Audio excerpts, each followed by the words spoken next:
Profetas e Reis. Capítulo 13. Que fazes aqui?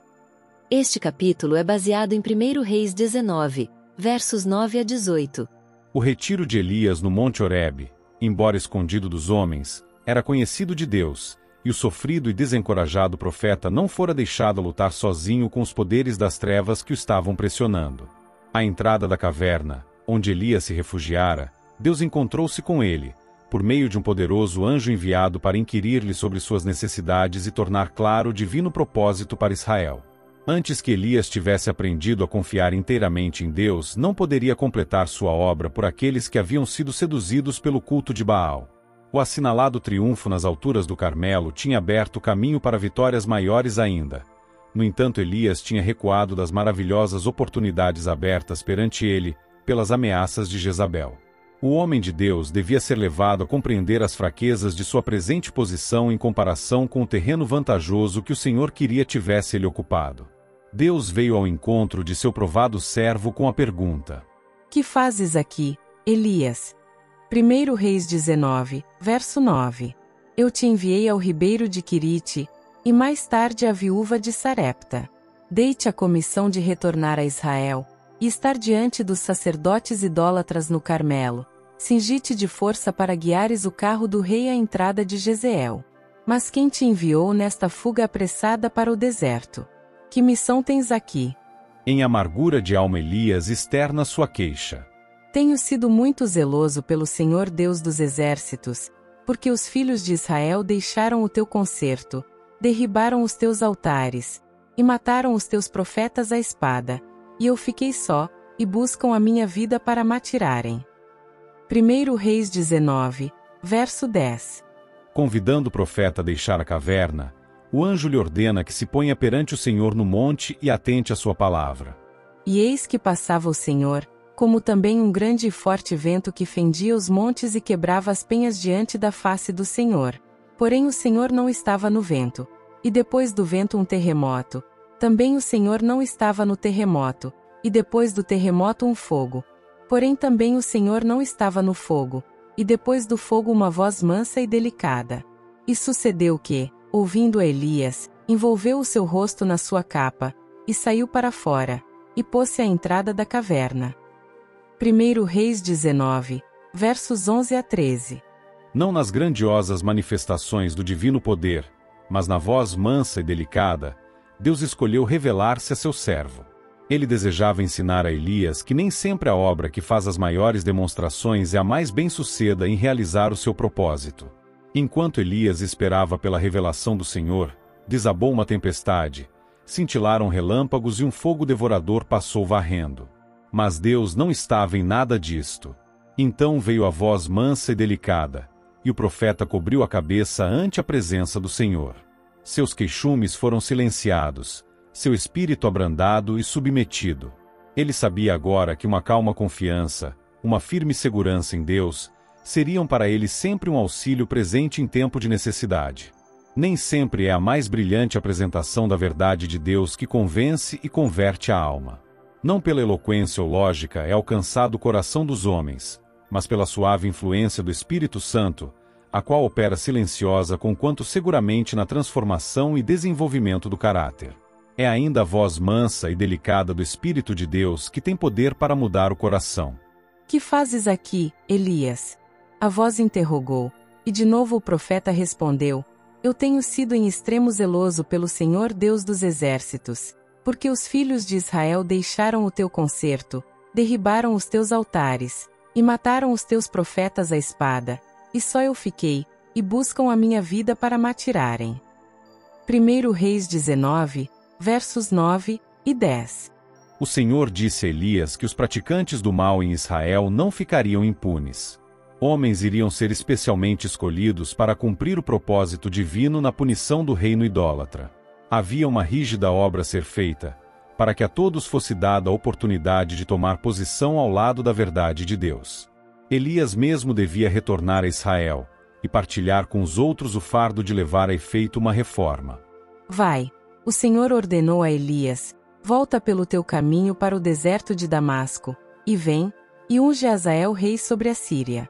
Também a Jeú, filho de Ninsi, ungirás rei de Israel, e também a Eliseu, filho de Safate de Abel-Meolá, ungirás profeta em teu lugar. E há de ser que o que escapar da espada de Azael, matá-lo-á Jeú verso, e o que escapar da espada de Jeú, matá-lo-á Eliseu. Elias havia pensado que ele unicamente era adorador do verdadeiro Deus em Israel. Mas aquele que leu o coração de todos revelou ao profeta que havia muitos outros que, nos longos anos de apostasia, tinham permanecido leais a ele. Também eu fiz ficar em Israel 7.000, disse Deus, todos os joelhos que se não dobraram a Baal, e toda a boca que o não beijou. 1 Reis 19, versos 15 a 18. Da experiência de Elias durante esses dias de desânimo e aparente derrota, muitas lições podem ser tiradas. Lições de inapreciável valor para os servos de Deus neste século caracterizado pelo geral abandono do direito. A apostasia predominante hoje é similar à que predominou em Israel nos dias do profeta. Na exaltação do humano sobre o divino, no louvor aos líderes populares, no culto a Mamon, e na exaltação dos ensinos da ciência sobre as verdades da revelação, multidões hoje estão seguindo a Baal. Dúvida e incredulidade estão exercendo sua má influência sobre a mente e o coração, e muitos estão substituindo pelas teorias dos homens a palavra de Deus. Publicamente se ensina que temos chegado a um tempo em que a razão humana deve ser exaltada sobre os ensinos da palavra. A lei de Deus, a divina norma do direito, é declarada ser de nenhum efeito. O inimigo de toda a verdade está operando com enganoso poder para levar homens e mulheres a colocar instituições humanas onde Deus deve estar, e a esquecer aquilo que for ordenado para a felicidade e salvação da humanidade. Contudo, esta apostasia, apesar do vulto que tem assumido, não é universal. Nem todos no mundo são licenciosos e corruptos, nem todos tomaram posição com o inimigo. Deus tem muitos milhares cujos joelhos não se dobraram a Baal, muitos tardos em compreender mais plenamente o que se refere a Cristo e à lei, muitos que estão esperando, malgrado as perspectivas, que Jesus venha logo para pôr fim ao reinado do pecado e da morte. E há muitos que têm estado adorando a Baal ignorantemente, mas com quem o Espírito de Deus está ainda lutando. Esses necessitam o auxílio pessoal dos que têm aprendido a conhecer a Deus e o poder de sua palavra. Em tal tempo como este, cada filho de Deus deve estar ativamente empenhado em ajudar a outros. Quando os que têm compreensão da verdade bíblica procuram buscar a homens e mulheres que estão ansiando por luz, anjos de Deus os assistem. E onde vão os anjos, ninguém precisa temer ir avante. Como resultado dos fiéis esforços de obreiros consagrados, muitos tornarão da idolatria para o culto do Deus vivo. Muitos cessarão de prestar homenagem a instituições de feitura humana, e se colocarão destemidamente ao lado de Deus e sua lei. Muita coisa está na dependência da incessante atividade dos que são verdadeiros e leais, e por essa razão Satanás põe todo o esforço possível no sentido de impedir o divino propósito a ser levado a efeito por meio do obediente. Ele leva alguns a perderem de vista sua alta e santa missão, e a se tornarem satisfeitos com os prazeres desta vida. Encaminha-os para o comodismo, ou, com o propósito de encontrar maiores vantagens terrenas, a se mudarem dos lugares onde poderiam ser uma força para o bem. Outros ele leva a, desanimados, fugirem do dever, em face de oposição ou perseguição. Mas todos estes são considerados pelo céu com a mais terna piedade. A cada filho de Deus, cuja voz Satanás tenha conseguido silenciar, é dirigida a pergunta: que fazes aqui? 1 Reis 19, verso 9. Comissionei-te para que fosses a todo o mundo e pregasses o Evangelho, a fim de que o povo fosse preparado para o dia de Deus. Por que estás aqui? Quem te mandou? A alegria que estava diante de Cristo, a satisfação que o sustentou através de sacrifícios e sofrimento, foi o de ver pecadores salvos. Este deve ser o regozijo de cada seguidor seu, o estímulo à sua ambição. Os que sentirem, mesmo em grau limitado, o que a redenção significa para si e para o próximo, compreenderão em alguma medida as amplas necessidades da humanidade. Seus corações serão movidos à compaixão ao verem a carência espiritual e moral de milhares que estão sob a sombra de terrível maldição, em comparação com que o sofrimento físico é tido na conta de nada. Tanto a famílias como a indivíduos é feita a pergunta: que fazes aqui? 1 Reis 19, verso 9. Em muitas igrejas há famílias bem instruídas nas verdades da palavra de Deus que poderiam ampliar a sua esfera de influência mudando-se para lugares necessitados da ministração que elas estão aptas a prover. Deus chama famílias cristãs para que vão aos lugares escuros da terra e trabalhem sábia e perseverantemente pelos que estão envolvidos em sombras espirituais. A resposta a este chamado requer espírito de abnegação. Enquanto muitos estão esperando que cada obstáculo seja removido, almas estão morrendo, sem esperança e sem Deus. Por amor a vantagens seculares, a aquisição de conhecimentos científicos, os homens estão prontos a se aventurar nas regiões pestilentas e a enfrentar dificuldades e privações. Onde estão os que se disponham a fazer tanto pelo amor de falar a outros do Salvador? Se, sob circunstâncias difíceis, homens de poder espiritual, sob excessiva pressão tornam-se desanimados e desalentados, se às vezes nada vem de apreciável na vida, para que desejem viver, isto não é nada estranho ou novo. Lembrem-se tais pessoas que um dos mais fortes profetas fugiu para salvar a vida ante a ira de uma mulher enfurecida. Fugitivo e fatigado pela viagem, o espírito torturado por amargo desapontamento, ele pediu a morte. Mas foi quando a esperança se desvanecia, e o trabalho de sua vida parecia ameaçado pela derrota, que ele aprendeu uma das mais preciosas lições de sua vida. Na hora de sua maior fraqueza, ele aprendeu a necessidade e a possibilidade de confiar em Deus sob circunstâncias as mais desalentadoras. Aqueles que, enquanto despendem as energias da vida em trabalho abnegado, são tentados a dar lugar à desconfiança e ao desânimo, podem encontrar coragem na experiência de Elias. O vigilante cuidado de Deus, seu amor, seu poder, são especialmente manifestados em benefício de seus servos cujo zelo é mal apreciado ou não bem entendido, cujos conselhos e reprovações são menosprezados, e cujos esforços no sentido de uma reforma são recompensados com ódio e oposição. É em tempos de maior fraqueza que Satanás assalta a alma com as mais ferozes tentações. Foi assim que ele esperou prevalecer sobre o Filho de Deus, pois por esse processo tinha ganho muitas vitórias sobre o homem. Quando o poder da vontade foi enfraquecido e a fé falhou, então os que haviam permanecido firme e valentemente pelo direito longo tempo, renderam-se à tentação.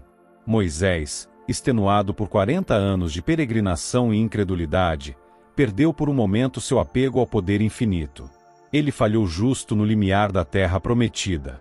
Assim também foi com Elias. Aquele que mantivera sua confiança em Jeová durante os anos de estiagem e fome, que permanecerá sem temor perante Acabe, aquele que no dia probante sobre o Carmelo permanecerá só perante toda a nação de Israel como a única testemunha do verdadeiro Deus, no momento de fadiga permitiu que o temor da morte derrotasse sua fé em Deus. E assim é hoje. Quando somos envolvidos pela dúvida, aturdidos pelas circunstâncias, ou afligidos pela pobreza ou angústia, Satanás procura abalar nossa confiança em Jeová.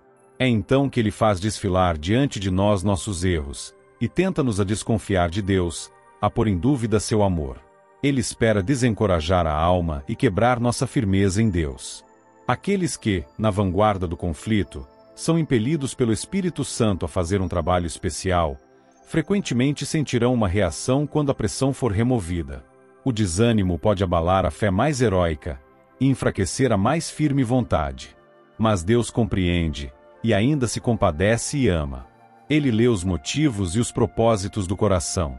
Esperar pacientemente, confiar quando tudo parece escuro, eis a lição que os líderes na obra de Deus necessitam aprender. O céu não lhes faltará no dia da adversidade. Nada está aparentemente mais ao desamparo, mas na realidade mais invencível, do que a alma que sente a sua nulidade e confia inteiramente em Deus. Não é somente para homens em posição de grande responsabilidade lição da experiência de Elias em como aprender de novo a confiar em Deus na hora da prova. Aquele que foi a fortaleza de Elias é forte para sustentar cada um de seus filhos em luta, não importa quão fraco seja. Ele espera a lealdade de cada um, e a cada um concede poder de acordo com a necessidade. Em sua própria força o homem é fraco, mas no poder de Deus ele pode ser forte para derrotar o mal e ajudar outros a derrotá-lo. Satanás jamais obtém vantagem sobre quem faz de Deus sua defesa.